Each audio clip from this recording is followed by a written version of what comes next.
Hello, my friends on YouTube. Today is Sunday, the 24th of November 2024, and today's video is for adults only. We're going to talk about Islam, so it goes without saying. About 10 days ago, something took place in Riyadh, Saudi Arabia, and I actually was waiting to see the reaction of people. I remember about more than a year ago, or about a year ago, there was a dog show in the same city in Saudi Arabia, in Riyadh, and that caused a fuss, quite a bit of stir in this area. And the reason is, in Islam, dog is like a filthy animal, or unholy animal rather. And the Prophet of Allah, may the blessing of Allah be upon him, he left us everything clear, so no confusion. For example, he said 3 things will actually defy your prayer. Like if you're praying deep in prayer, and if a dog pass in front of you, a black dog, it has to be black, although most of black dogs are really beautiful. Anyway, if a black dog pass in front of you, that will defy your prayer. Your prayer will be stopped immediately.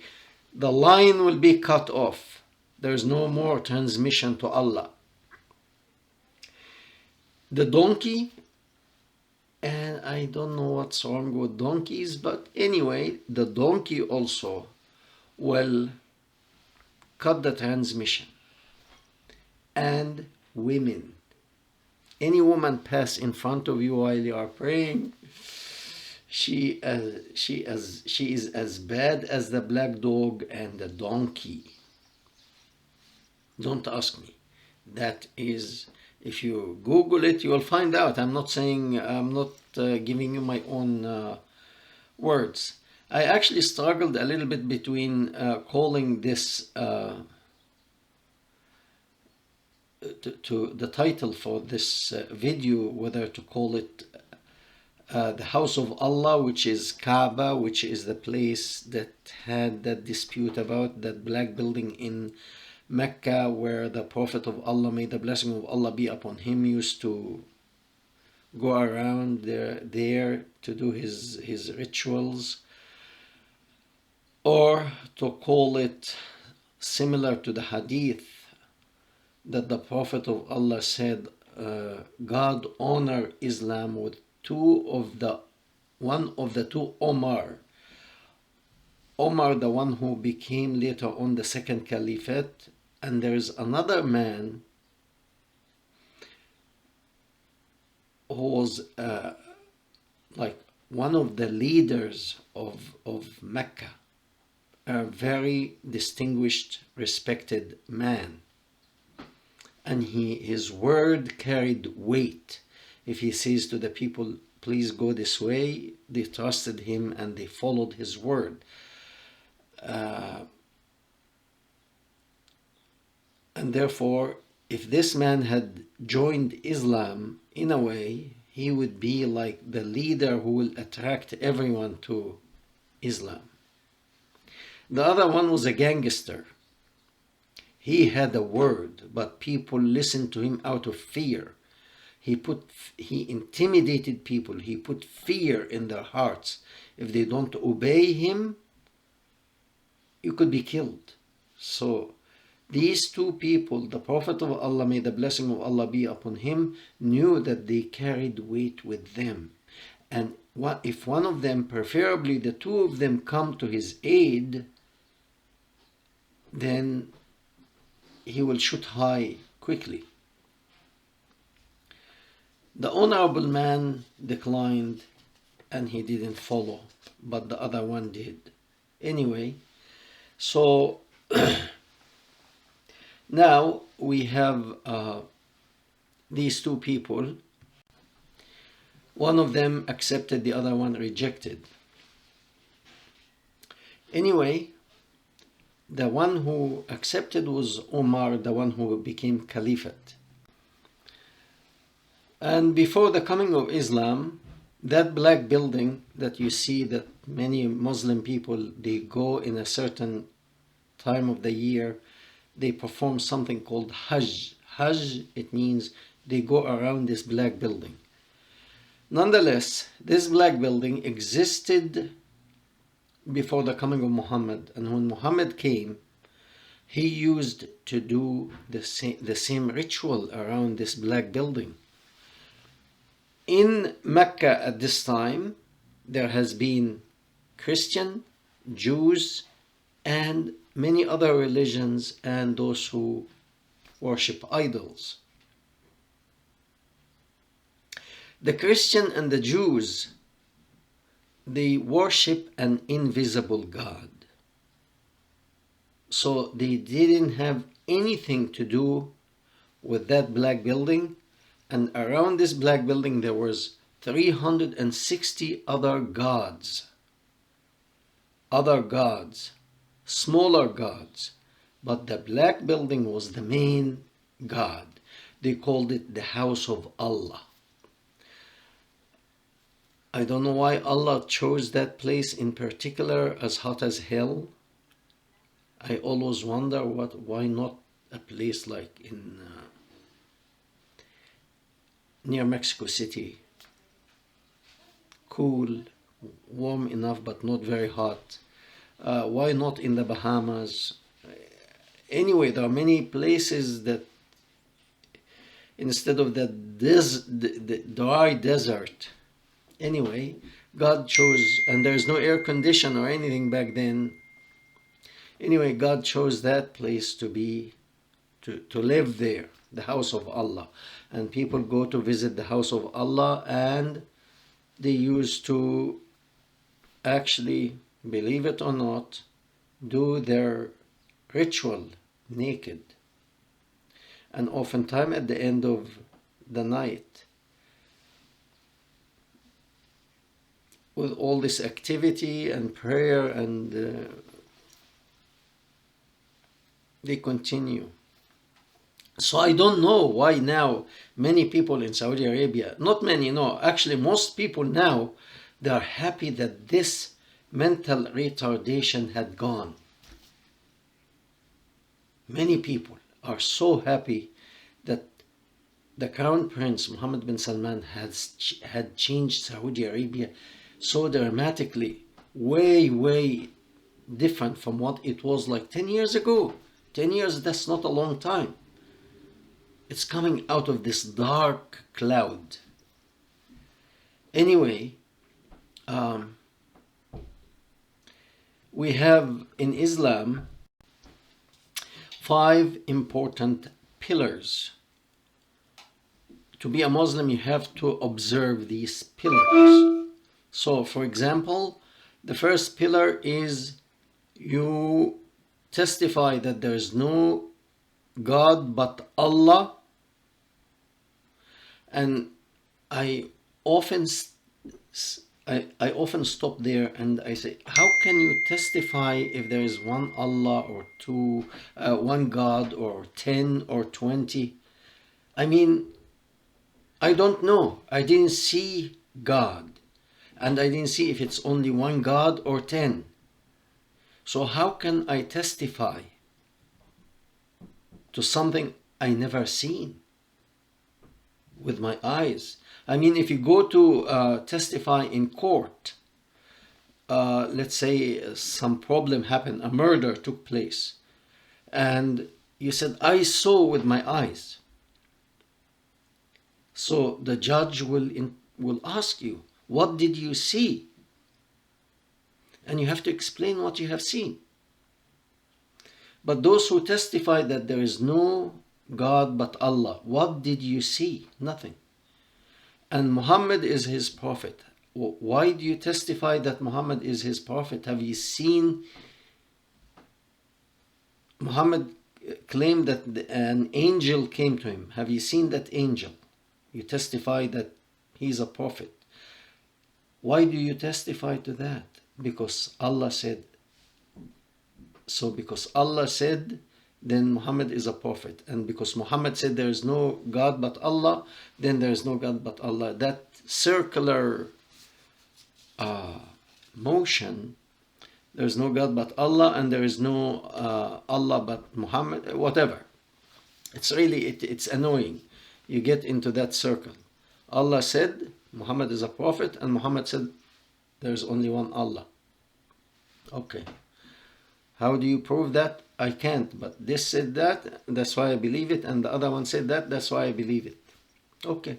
That's the first pillar in Islam, or corner, or whatever you want to call it. Anyway, I don't want to spend much time on it. The second one is prayer. And way before the coming of Islam, we have the Jews perform prayers. Until today, they have synagogue and people go to pray. Way before the coming of Muhammad, more than 2,000 years before the coming of Muhammad, the Jews perform prayer. Okay? The Christian, they are 600 years before Muhammad, and they used to do prayer. No, but you have to do prayer the way the Prophet commanded you to do it. Okay, you have to stand up and bow and all that. You have to do it this way, otherwise your prayer will never be accepted. The transmission will stop. Okay, let's say it's true. And then you give zakat. Zakat is like similar to the word in English. It's derived from Latin, which is il diezmo, which is 10%. The tithing, they call it in English. You have to give tithing. 10% of your income, give it to the church or the temple. Actually, this is also Jewish tradition. You give 10% of your income to the church or to the Jewish temple, and the leader of that church or temple will use it for charity or for the use of the temple itself. Anyway, it's not, so I mean, what I'm trying to say, that was practiced also before the coming of Islam. The fourth thing is to perform fasting, and they had the month of Ramadan. But actually there was a religion in Arabia back then, was called Sabi'ah. And this religion used to fast this month, Ramadan, in Arabia. But he ordered the believers of Islam to do the same like this religion. So he took some from the Jewish faith, the Christian faith, and the Sabi'ah faith, or religion, or what have you, and put it together. And then number 5 is to perform Hajj, which is to go to, he destroyed all the 360 smaller idols around Kaaba, around that black building. He destroyed them all, and he left only the big statue or this black building standing, and he said God is living inside.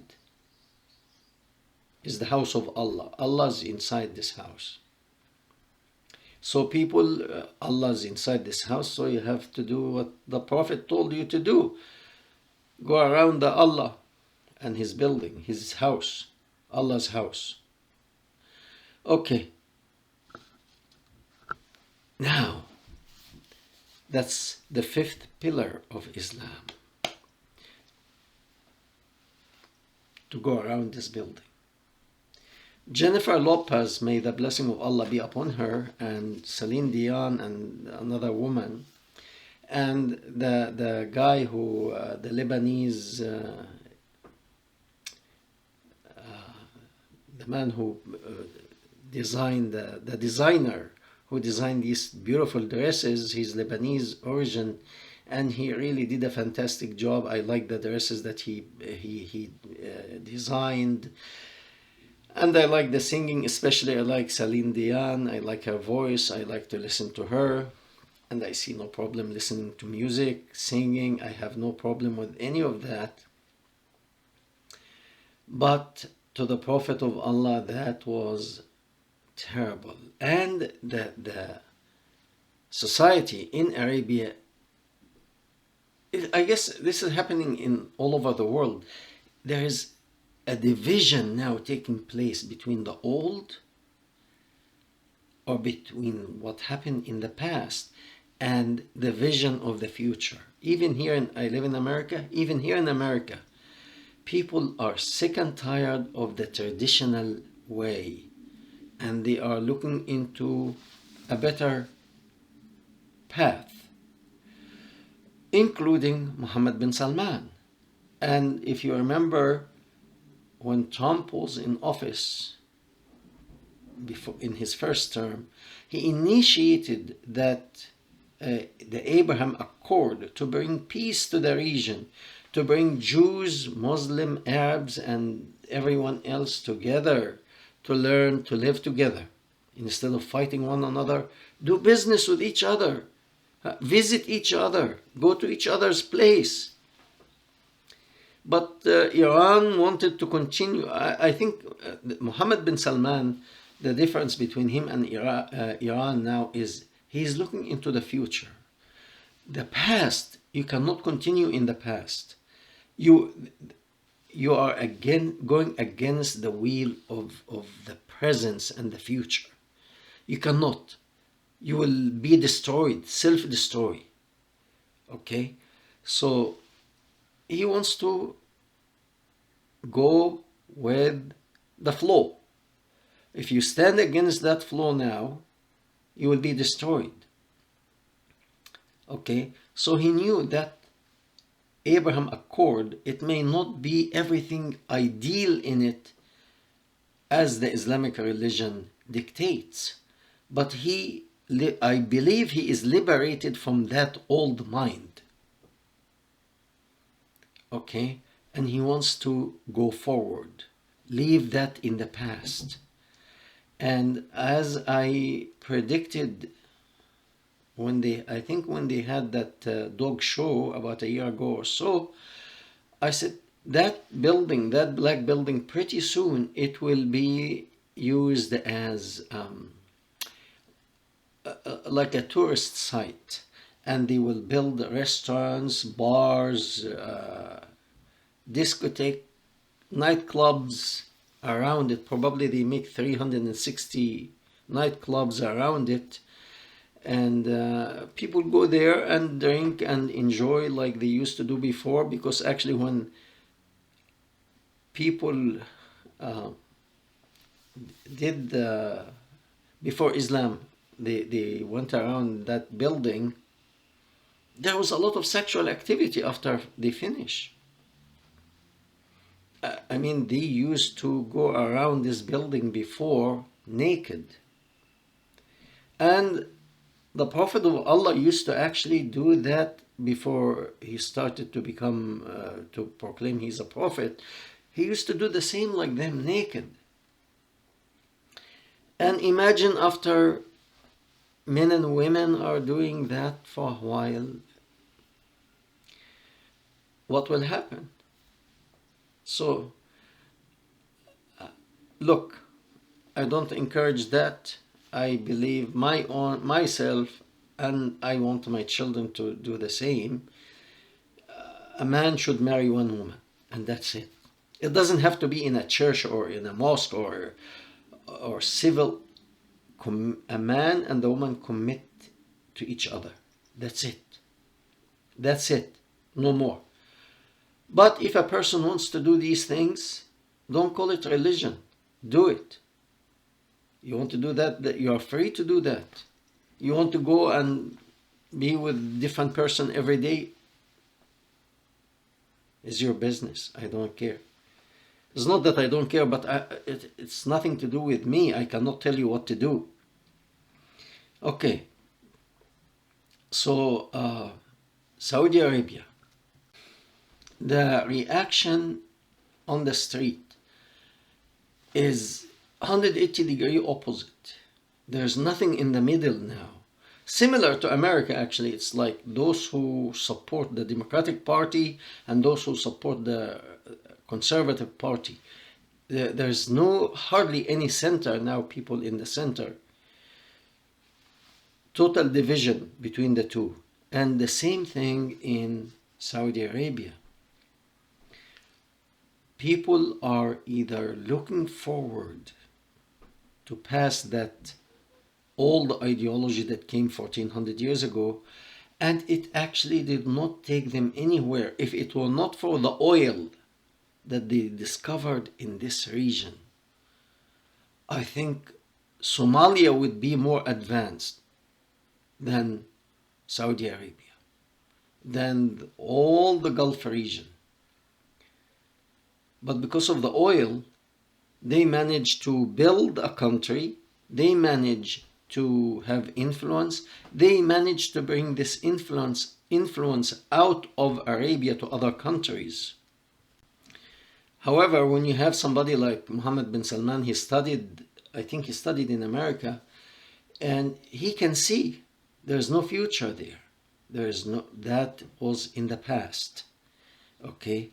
So the future is to leave people free. And when a person is free, he or she decides for himself or for herself. They want to live modest life, that's their business. They want to jump from one person to another, that's their business. I cannot tell them what to do. No one should tell them what to do. Okay? My son or my daughter, once they reach certain age here in America is 18, if they tell me, let's say, I'm leaving the house, I'm going to live on my own, I can tell them, although I will not like that, but I will tell them, you're free, you can do whatever you want. Okay? It's not because I don't like it that I can control them. That's what religious leaders in Saudi Arabia and in many Islamic countries want to do, control specifically the woman. So they make her half of the man, she inherits half of the man, she is looked down at, and this woman is the person who creates the civilization. That woman is the one who keeps the house, the home together. When you look down at woman, your country, your society will never advance. Okay? When you command the man to beat his wife because she doesn't want to have sexual relationship with him, maybe she's tired, maybe she's sick, when you tell the woman, the angel will curse you all night if you don't do it with your husband. If he call you to bed to have sex with him, even if you are sick and tired, you have to. The angels will curse you all night. It's a threat. It's a threat. And to make woman believe that she is nobody. And they are really upset now because women are taking charge, singing, dancing, standing up. They don't want that because this, at the end, will make that weak man have no word anymore. No, you have a word, but it's a shared word, 50-50. That a man can marry more. If you put a man marry more than one woman, that means she is nothing. Okay? If you do that, you have to give her the same right. You say woman can marry more than one man. You cannot accept that, then you shouldn't accept the other way either. It's one man, one woman. Okay? So you can see the flaws in that stuff that came to us 1400 years ago. And if you want to keep holding on to that, I'm sorry. The time is gone. This time is gone. And you have to accept that fact. And for the people who always send me emails and stuff like that, telling me that I'm wrong and I am disrespectful, and look, I am not saying anything that it's not in the books.